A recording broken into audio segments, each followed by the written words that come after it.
Lesson 6. Previous lesson we finished the yamas. There are 5 of them. Now we start with the niyamas. There are also 5 of those. Yamas and the niyamas form the moral foundation of yoga. And they're the first and the second step of the eightfolded path. It's interesting that yoga doesn't start with asana or meditation or energy control. It starts with the yamas and the niyamas. And the reason for that is that we need to clean up a little bit. We need to, through developing insight and consciousness, we try to reduce disruptions, distractions, disharmonies, conflicts that are caused by instinctive, impulsive behavior that is subconscious. And because it is subconscious, it is something that people feel helpless to control. But once we are aware of it and we start paying a little bit of attention, it allows us to choose. In the case of the yamas, we choose to refuse to go along with violence, with lies, with deceit, with stealing, with sexual inappropriate behavior, and we try to refuse to let our lives be controlled by desires. Niyamas are the opposite of the yamas in the sense that the yamas are refusals. Niyamas are principles that we actively pursue. Instead of refusals, we integrate certain behavior into our life, also with the goal to lead to more sattva.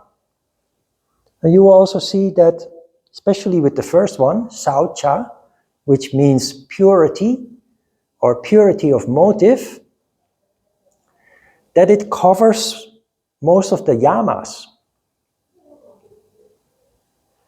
Because violating yamas is in fact a violation of Shaucha, purity of motive. Why do you commit violence? Just to get what I want, just to get to my goal, just to achieve an objective with a shortcut, rather than doing the effort required to do it properly in a pure way. The same with lying, stealing, inappropriate sexual behavior, and having our lives controlled by desires, especially those that are, on second thought, irrelevant, not important or essential. Now, when you talk with other yoga teachers who have done at least some study of the yamas and the niyamas, often Shaucha or purity is explained as physical hygiene. So you will then learn that you need to have a cleansing ritual, for example, before you start your yoga practice. Take a shower, maybe use a neti pot to rinse the sinuses, the nostrils. Some breathing exercises maybe, whatever rituals they come up with. And it is limited to physical hygiene. Now, purity is not really cleanliness. And if so, it's only a very small part of Shaucha, of purity. Of course, cleanliness, physical hygiene is important, but that is something that comes very natural. When you become more conscious and sensitive, you start paying attention to hygiene, not only physical hygiene, but Also, the cleanliness of your house in a very natural way. Shaucha is much more about how you mentally function. There are many things that we do and say that are not really pure.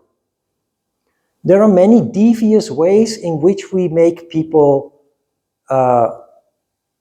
in which we make clear to people what we think or feel, but always with the possibility of being able to deny it. So we use cynicism, cynical remarks, or quasi jokes that are not really jokes, but more like stinging underwater. We have ways to make things clear, not in a direct way, but in an indirect way. And then when confronted with it, you say, "Oh, I didn't do anything wrong. I just said something, or I just made a joke, or it gives us room for deniability, but it violates truthfulness for sure, and it is it leads to conflict, disharmony. For us, the purpose is, of course, always harmony and avoiding disrupting or destroying the harmony. Purity of motive, in line with the yamas, is about eliminating subconscious behavior that leads to disharmony. When we talked about non-lying, for example, we talked about how we give people compliments about their appearance. And we just have a set way of saying, "Oh, you are so pretty," or "Oh, you are so handsome," or not really doing effort to say something really meaningful. That is impure. It is the lack of doing effort to do something with substance.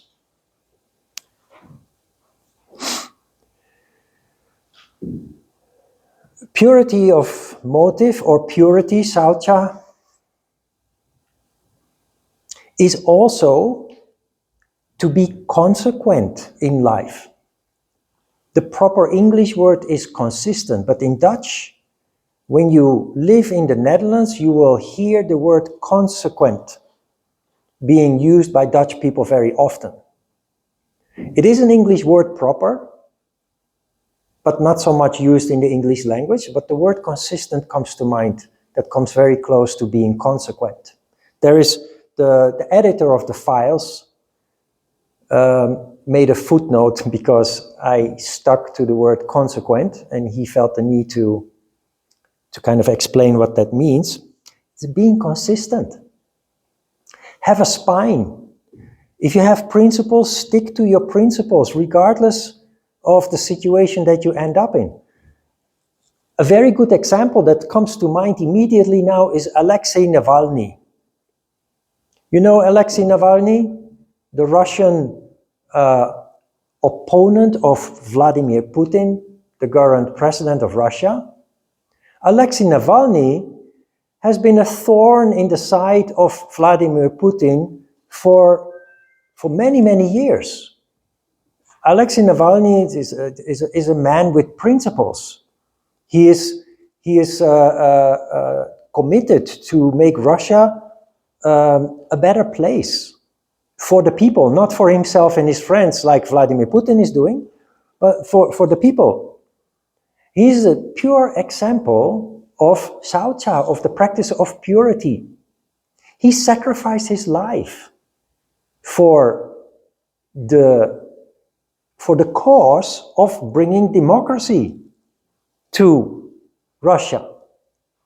Vladimir Putin, Alexei Navalny, a couple of years ago, was poisoned with Novichok. That is one of Putin's ways of getting rid of his opponents.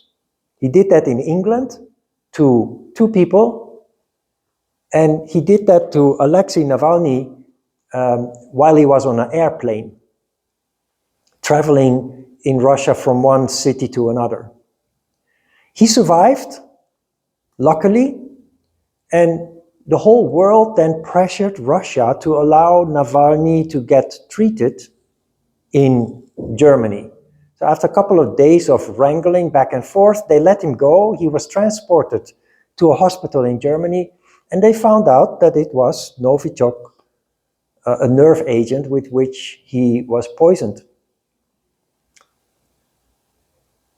You know what Navalny did when he recovered? He stepped on an airplane and went back to Moscow, knowing that he would be arrested, knowing that he very likely would be killed. And he did. He was killed 2 weeks ago.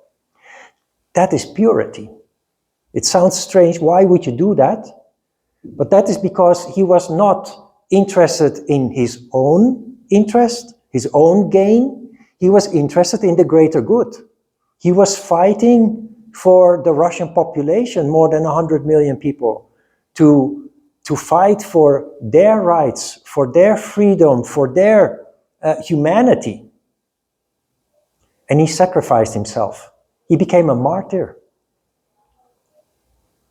That is an example of utter purity.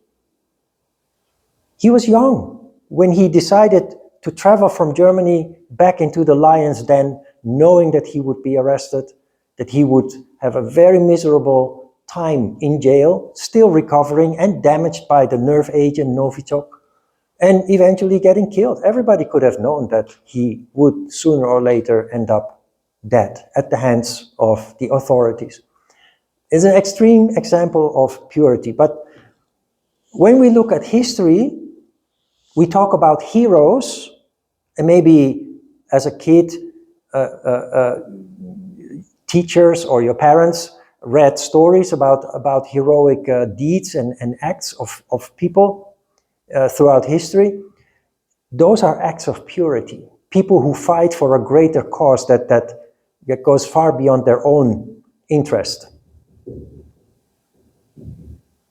So purity is about not bending, not giving in when the situation becomes a little bit challenging. That you have your principles, that sounds very lofty and high standing, but then at the moment it gets a little bit difficult, you just, you change your mind, or you see this very often in politics, how politicians just go blow with the wind and just very easily, one moment they have a certain conviction, and a year later you hear them say something totally the opposite, just because it serves their personal interest. And how does that make you feel? It makes you feel like you want to vomit. It's just ugly that people can function like that, have no principles, have no spine. So purity, like the yamas and the yamas that we studied before, it has very deep repercussions.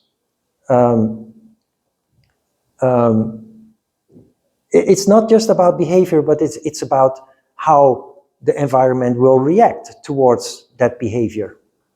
And I follow politics, and because I'm in Korea, I'm not so much following Dutch politics. I watch CNN, BBC, I read a lot of news on the internet. And there are some examples. If you look at the politics in America, just in my view, seem really messed up. Because there's so much impurity there.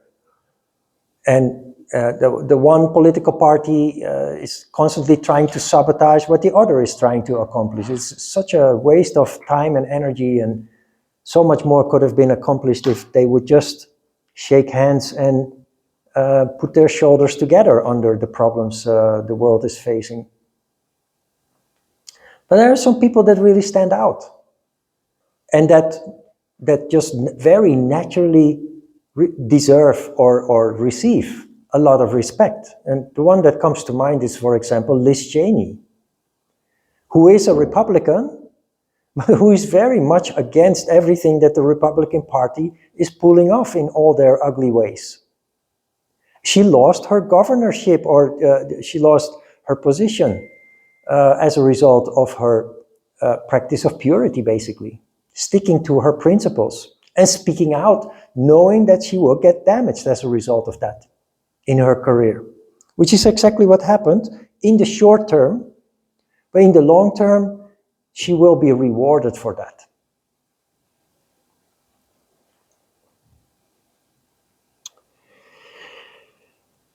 So being consequent means to stick to your guns. If you have an opinion, stick to your opinion, even if other people don't agree with that. Do not just change your opinion just to please other people or to get something done from other people. If you are a principled person, sometimes you may lose out on something. But the reward always comes later. Because purity, just like the yamas, it takes effort to pursue. It takes sacrifice sometimes. But it also leads to not only self-respect, but respect from the outside world. There is admiration for people like Liz Cheney, Alexei Navalny, and other people that fight for causes that rise far beyond them.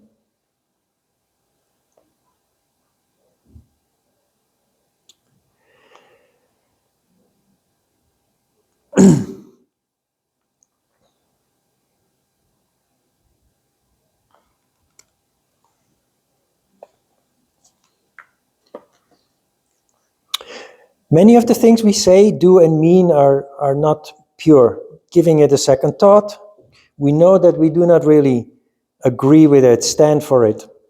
We know that we are not committed. Deep in our hearts, we know that the things we do are not what we really want to do. The motivations for doing it are simply not pure. Like greed for money, status, material gain. Also in relationships, pursuing relationships with people we think can make our lives better. Or out of instinctive need for security and comfort. For these reasons, we stay in jobs we do not like and in relationships that have died long time ago. Being pure in this regard means following your heart and being true to your heart. If something doesn't feel right, let it go, even though it might lead to some material gain in some form, but let it go because it's never going to make you happy.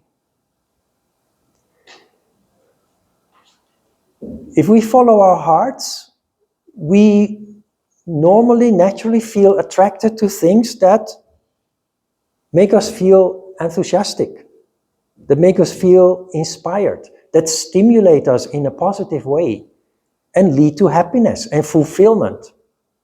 And every time that we engage with heart and soul, literally. That is where the expression comes from. You engage with heart and soul. And when you do something with heart and soul, you do it perfectly. You do it fully. Wholeheartedly is another word that comes to mind. The results of what you do are simply really good. Compare that with doing things that you hate to do, don't like to do not feel attracted to do, but you do them anyway. Because you're supposed to do it, because you're expected to do it, because people tell you to do it, because you stay in a job because you have to pay the bills. And that is, of course, very important. But if you really hate your job and you wake up every morning grumpy and you drag yourself to the subway to go to work, there comes a point, especially as a yogi, that you have to ask yourself how you can improve that, how you can change that. Otherwise, it will kill you. Maybe not physically, but it kills your spirit. Because it makes your energy, it drags your energy down. If you cannot engage in things that you can do with heart and soul. Example is the way that I teach yoga. I can do other classes with fashion yoga the yoga that most people, the majority of people feel attracted to, with music and lots of movement. But I can't do that. I feel that I'm fooling myself if I do that, because I know what yoga really is about. I could do that to make some extra money, but it feels like I'm cheating myself if I would do that. I can't do it with heart and soul. I would just become a zombie or a robot going through the motions just to let 1 hour pass and make people move in a way that I know is not actually yoga. But when I engage in real yoga, which I discovered 40 years ago, which has totally changed my life, I'm on another planet. I go into the zone. It's not Ron that sits here teaching. I'm just passing a message. Passionately, compassionately, and inspired most of the time. It makes me happy. It feels good. For days. Now, it's not easy to live like this. Because we live in a world where commerce determines everything. Money determines everything. Without money, you can't pay the rent, the bills, the groceries.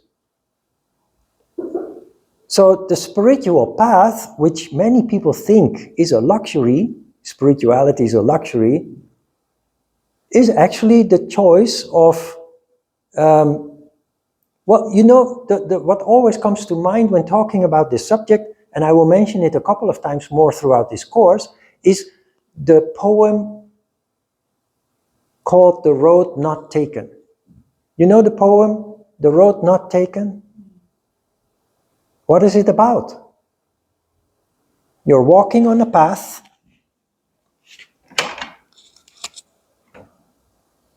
and you end up at a split. Now you have to choose which way to go. The left path is the path of the obvious. It's the path of comfort. It's the path that has no challenges, no obstacles. It's the easy path that most people feel attracted to. So 99% of all people, or 95% of all people, will choose the left path. Convenience, comfort, love of ease is what makes them choose that. Subconsciously, of course. But the price they pay is that they lose their joy, they lose their happiness, they lose their enthusiasm. Their spirit dies. This is what you see when you take the bus or the subway, or you just walk in the street during rush hour, and you see all those people with their grumpy faces, dark faces, moving from A to B just because the clock tells them they have to, just because they must. And because they do all this subconsciously, they don't feel like they have a choice. The right path is the path of the heart. It's the path of spirituality, naturally. Even if you don't practice yoga or any other spiritual practice, it is naturally the path of spirituality, because you follow the heart, energy rises up. But it is a path full of obstacles and challenges all the time. So it's not easy. It's easy to choose the other path, but it kills your spirit. It kills your joy, your happiness, everything that is precious. Once you are used to experiencing enthusiasm, joy, happiness, and you know how it works, you will not be able anymore to choose the left path. So ever since I started practicing yoga, I started following my heart. Subconsciously, for sure, I did try to settle down sometimes in a job that naturally I started to hate because it killed my spirit. In a relationship where I really didn't want to be because it killed my spirit. I just started drinking beer a lot as a result. But I always climbed out of it because I knew if I had the strength and the discipline to bring about change, to follow my heart again. So it's a process of 2 steps forward, 1 step back. We are only human.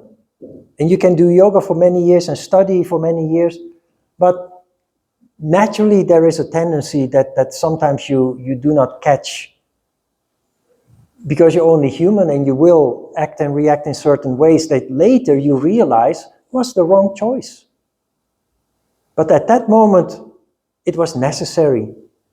Not only because maybe you needed to fulfill certain material needs, like paying the rent, etc., the bills, but also because it provides us with very valuable lessons in wisdom, in life wisdom.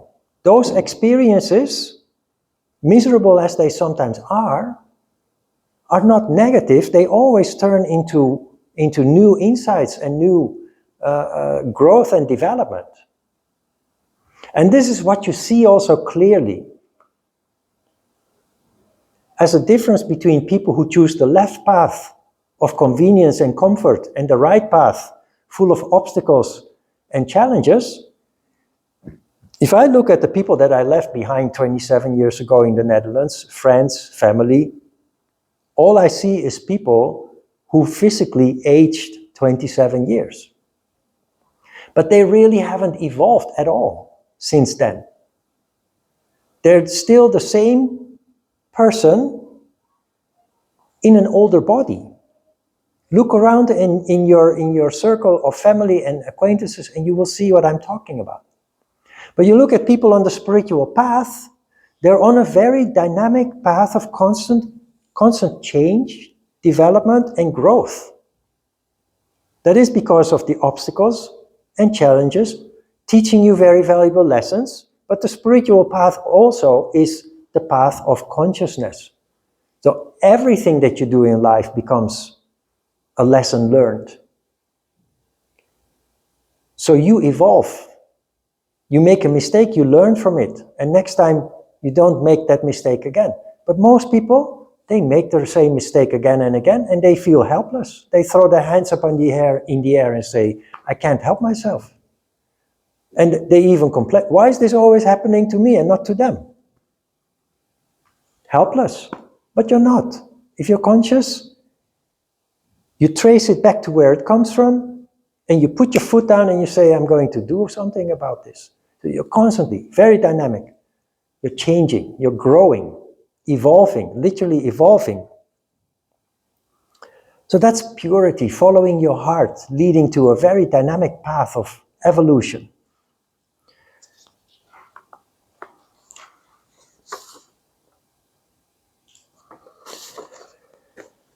How do you deal with a job, for example, that you are in that doesn't really make you so enthusiastic and happy and full of joy? How do you deal with that? Just quit? That is a disaster.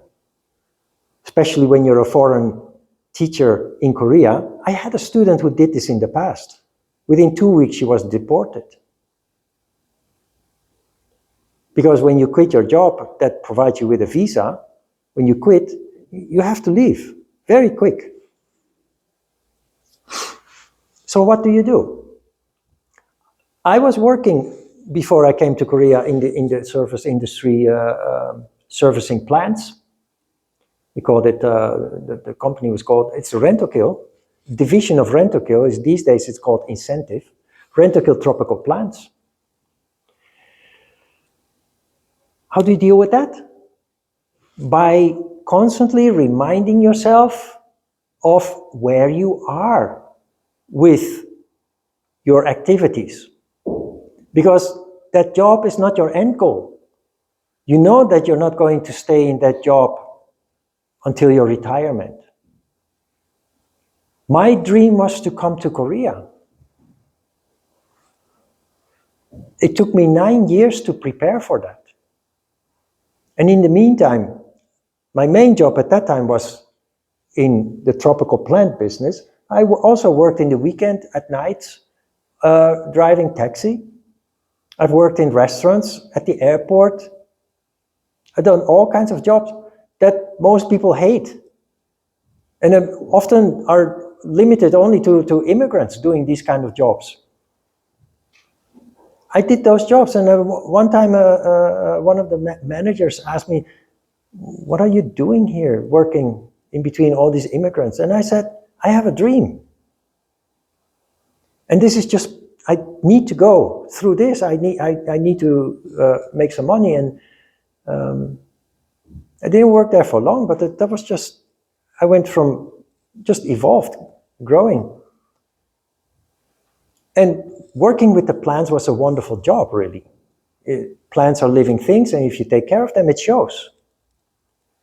I was driving around the countryside with my car, from one client to another, customer to another. But it's not where I wanted to be. But it was my way of preparing for the inevitable day that I would pack my bag and go to Korea. And that keeps your head in the clouds. That keeps you enthusiastic, happy, and joyful. So if you're stuck in something and you're aware of it, you cannot immediately quit. What you can do is look forward to the next stage and use that current situation as a platform to get somewhere where you want to be. If you follow your heart, you often have to do things you don't really want to do. But you, out of all people, you have a very clear motivation. And that just makes all the difference. It's so satisfactory to know that you're actually getting somewhere. You're not stuck like other people, but you're actually getting somewhere. It's just a matter of time.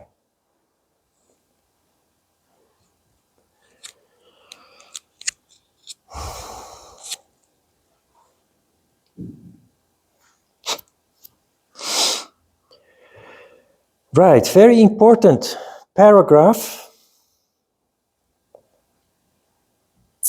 I had highlighted the whole paragraph, but the editor didn't think it looked nice or professional. But it's the paragraph where you see the donkey on the cart raised in the air. I will just read it and then elaborate on it. In order to purify and reach purity, one must let go of anger, malice, regret, a guilty conscience, and all other negative emotions. Negative emotions poison you from within if you keep hanging on to them. They do not help you in any way. Instead, the negativity carries impurity within you. These emotions are there to learn something from. As for the rest, you must forget them as soon as possible. Remember that time heals all wounds, and just continue to do what you have to do and use your energy constructively. This means looking forward and not backward. Focus on those things in your life that count, that matter, that are close to your heart, and ignore all the rest. We all have a backpack. Karma, we call it karma in yoga. It's experiences. We all have a backpack with trauma, with painful experiences, with negative emotions, anger, blame, guilt. And it is only human.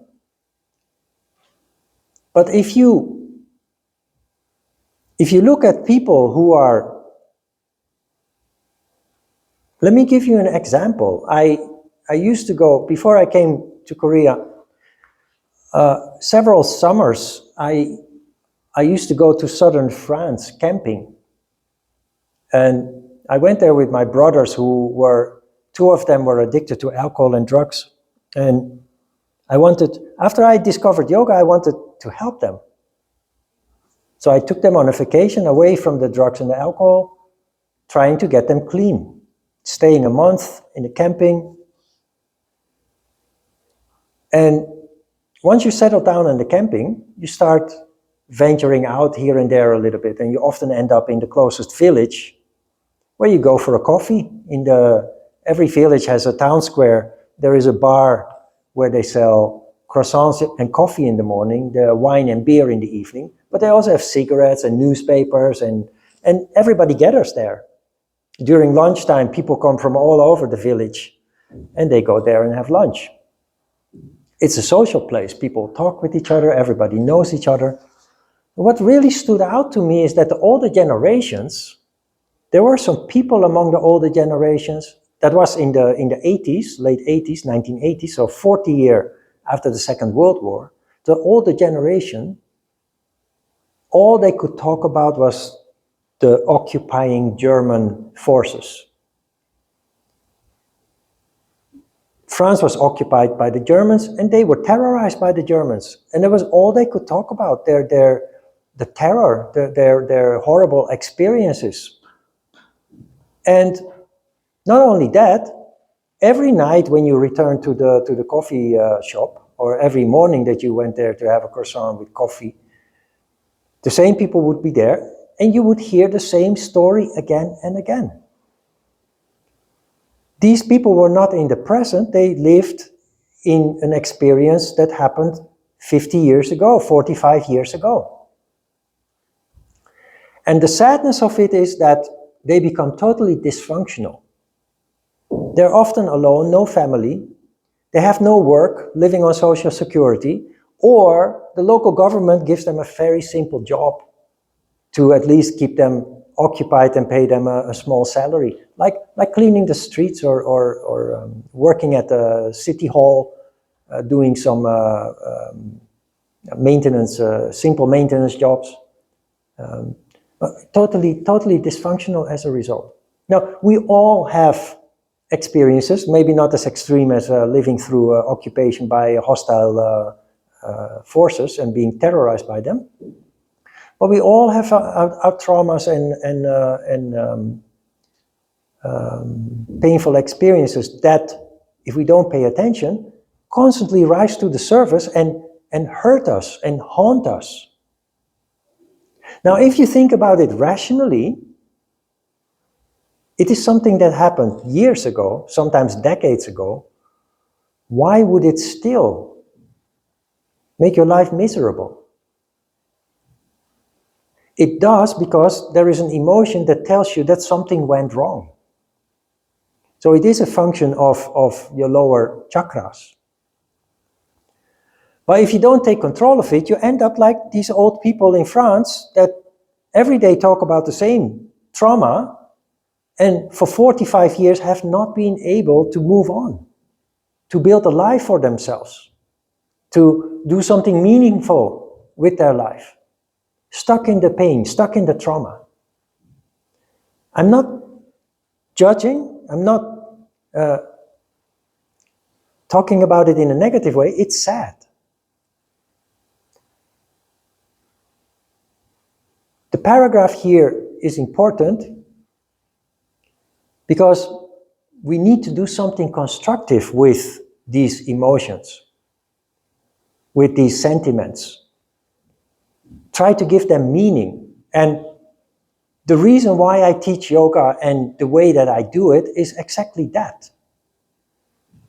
I have a lot of sadness and pain and trauma in my past as well. And instead of what I did in my teenage years was I ended up in a very deep, dark hole. Very depressed, unhappy, so bad that I just wanted it to end. But instead, when I reached the age of 16, after about 3 years of being really, really miserable, I just one day, spontaneously, in a contemplative mood, I asked myself, If you don't want to be this miserable, then what do you really want? And the answer to that question that came up was very simple. I just want to be happy. Then the next question came, naturally, how do you do that? How am I going to do that? And you know the answer to that? Refreshingly, very simple. Just be yourself again. And I remembered as a child, when you're not aware of your existence and the misery that you grow up in, I was very spontaneous, playful, always climbing trees and playing in the neighborhood, always on an adventure and so on, happy, naive, innocent maybe. And that all went out the drain at the age of 13 when my parents divorced, and that really hit me. And it was a combination of things that just made that a lot worse. I see it in this way. People are born with certain qualities and abilities that they are not aware of. And they will not manifest if not challenged. And the misery that the universe gave me was not to make me miserable. It was to stimulate me to bring out the best in me. But as human beings, we have this tendency, and that is because of ego. Because of ego, we identify with our misery, and we feel self-pity. That's just a human trait, a human characteristic. But it's very damaging.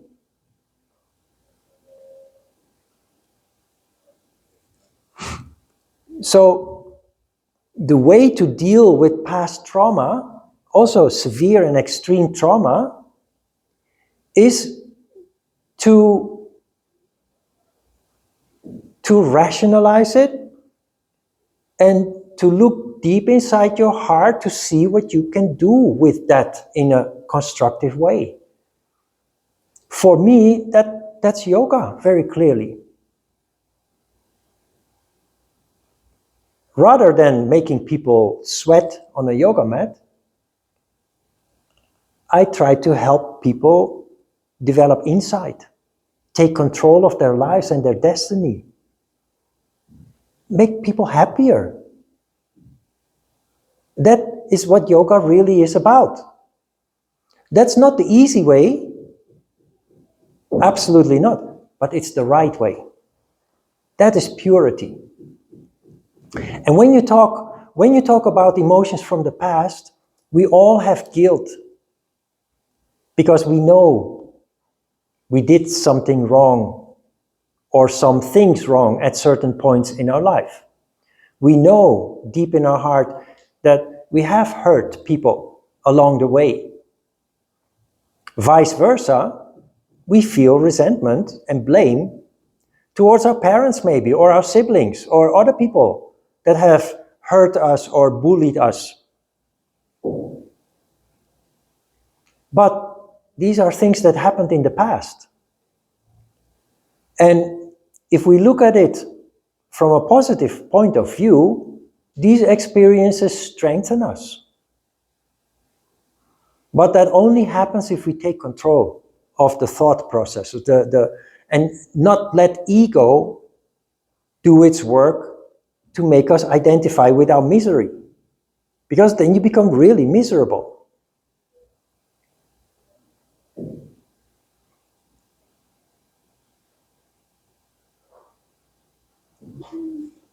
Understand that this is really important. Why did you hurt people when you were younger? Did you do it on purpose? No. So why did it happen? Out of ignorance. Instead of feeling guilty, Try to turn ignorance into wisdom. Vice versa, people have hurt you. Now, if you are capable of forgiving yourself for being ignorant and having done wrong as a result of that, you must be able to extend that to people who hurt you. Because it's very likely that they did wrong, yes, but they didn't do it on purpose. They just couldn't help themselves out of ignorance. When you understand that, you understand that it's useless to stay angry, to keep blaming. Move on with your life. Do something with the experience. Allow it to strengthen you and bring out qualities in you, characteristics in you that otherwise would not have manifested. That is purity. It's not easy, but it is the right thing to do. And at least you will not stay stuck in things that happened in the past. The past is the past. If you follow this path, you may even come to the point that you develop gratitude to those experiences in the past. Why? Because you realize that they happened to strengthen you, to give you wisdom and insight, to turn your ignorance into wisdom.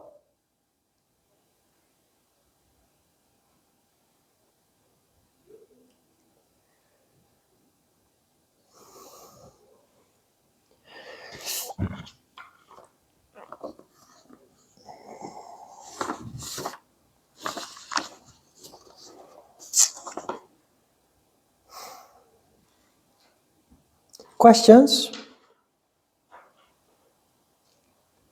You see, the very last part is about physical hygiene. It's just common sense.